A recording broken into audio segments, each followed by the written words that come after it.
আরও একটি নতুন ভিডিওতে আপনাদের স্বাগতম।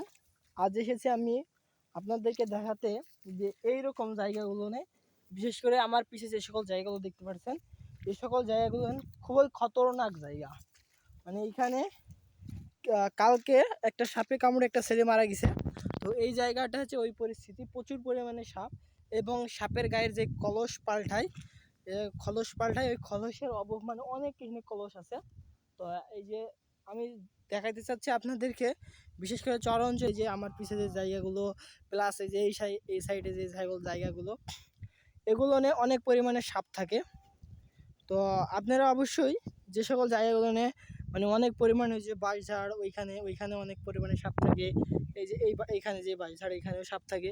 আর হচ্ছে গরুস্থান, এটা কবরস্থান, ওই কবরস্থানে অনেক সাপ থাকে।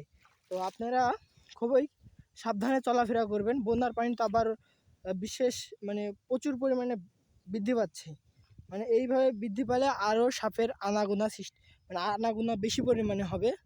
তো এইখানে একটা বড় সাপ আমি দেখলাম, এই কারণে ভিডিও করছি আপনাদের মাঝে। তো হয়ে গেল, তো দেখা হচ্ছে অন্য কোনো ভিডিওতে।